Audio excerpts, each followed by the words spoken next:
Today on this episode, we cover the fabrication of the engine mounts and transmission mount. So we're back trying to get the engine situated in the car. In the last video you saw us getting in, we got the transmission mounted.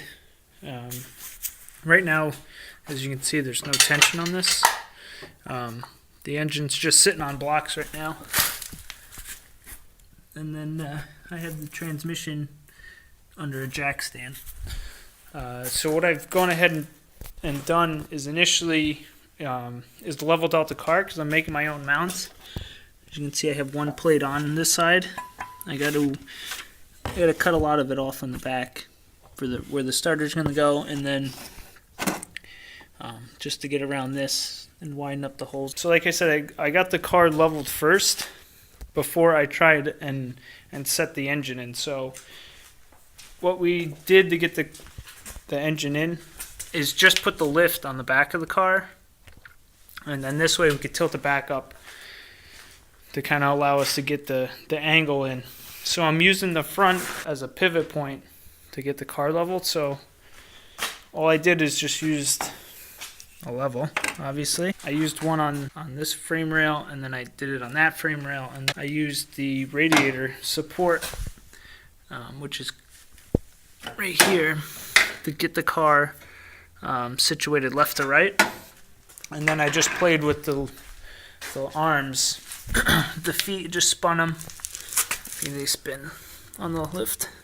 So I did that to kind of level out the car. And then, like I said, I put the engine on blocks to kind of see how it fits. As you can see, the oil pan's pretty tight up against the cross member there, but you go look on the other side. Same thing. This is the radiator I'm going with. It's coil with fans.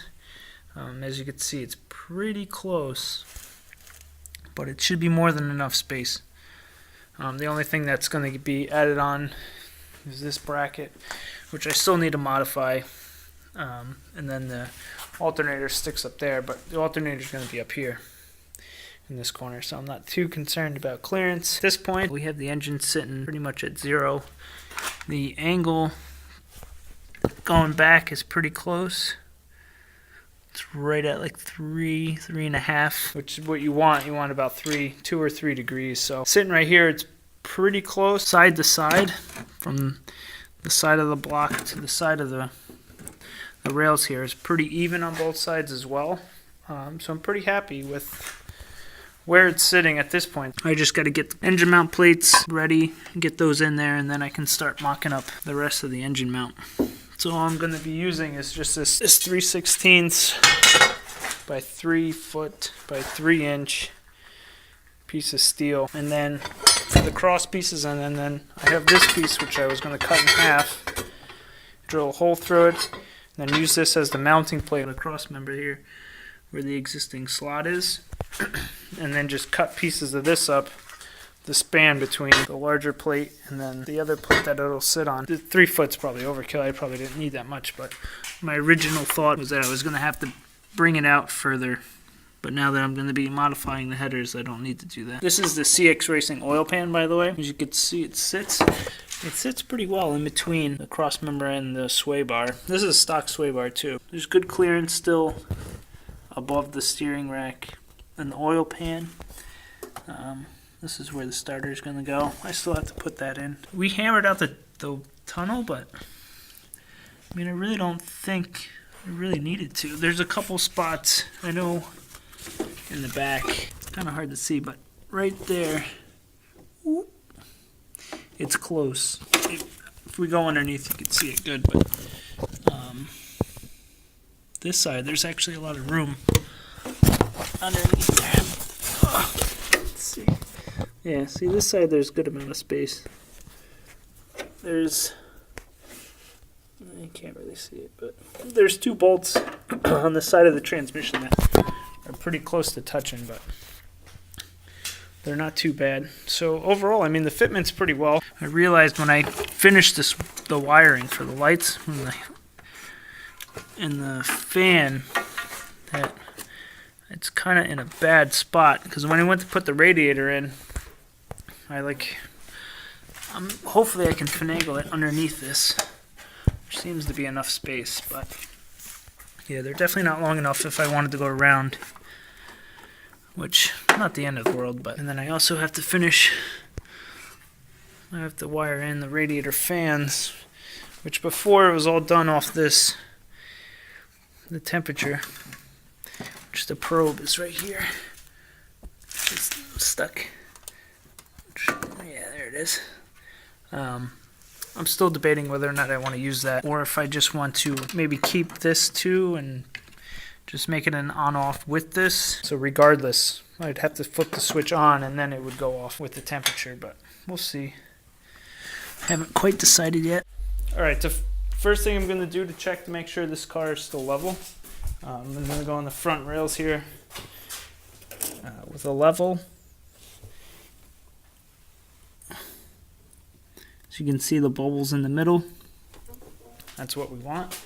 Now I'm going to go this side. This side's a little trickier because it's brake lines. But if you can see, that one's pretty good. And then for the front, I'm going to be using this.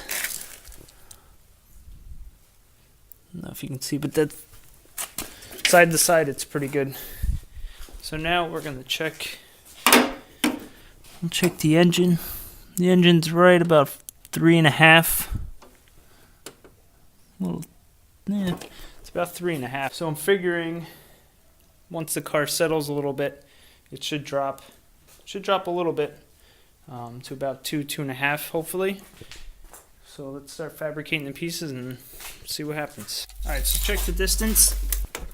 Just gonna use a tape from the block. And I have about 8 3/4. Let's check the other side.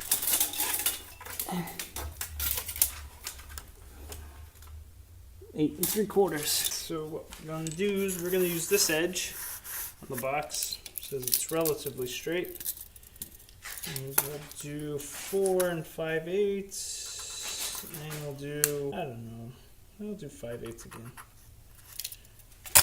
Take this guy. Fuck you.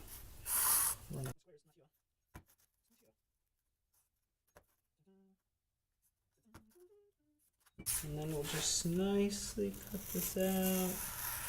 This will give us a rough idea of where we're at. Now I'm going to cut this in half. One for each side. Got our 2 pieces. Let's see how they fit. Okay. Let's see. Yeah. It actually lines up quite well. A little long. Completely did not cut that straight at all. That's not too bad. Alright, so now that we have basic outline, I'm going to take our raw stock. So we're going to take our template here, get a rough cut on this guy, test fit it. Hopefully it's decent.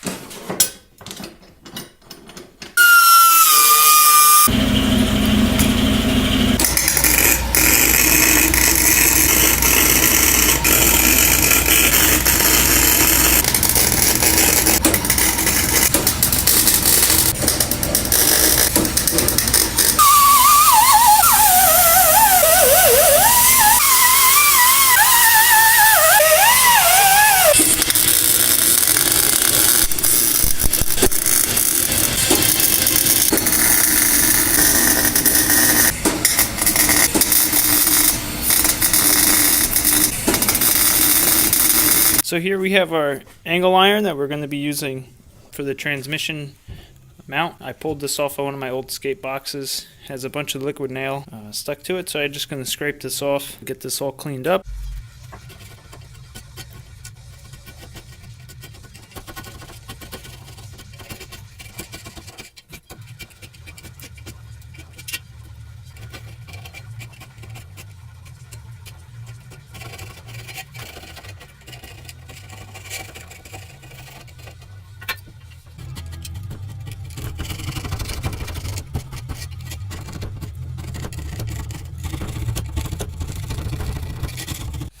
Alright, so this is the transmission right now in the car.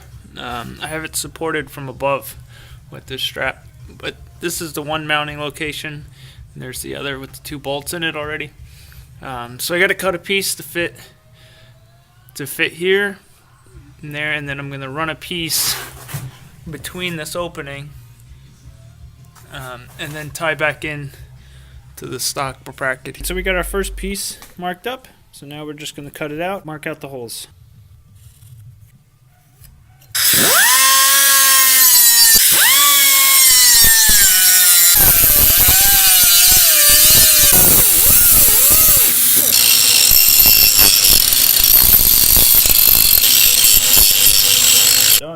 piece. Now we're going to mark out the holes.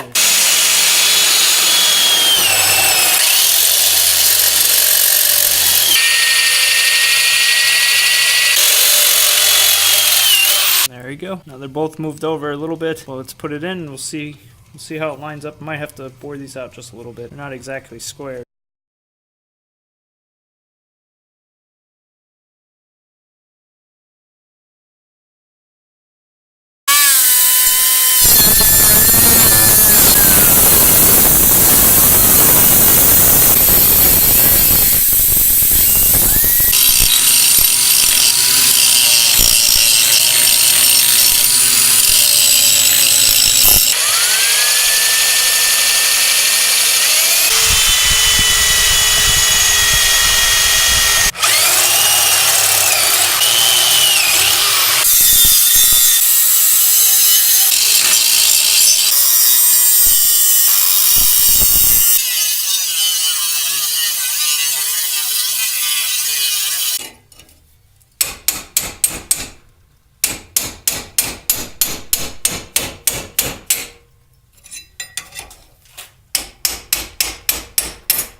Alright, so for the most part this bracket's all done. Gotta let it cool off for now. From here all I have to do is I'll probably just put a little piece of steel, probably something like this, with a hole in it.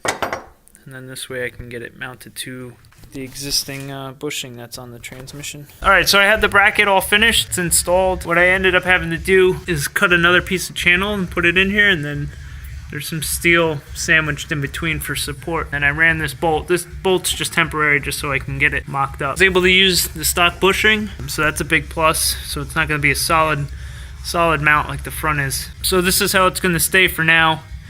And then I have to pull everything back out anyway.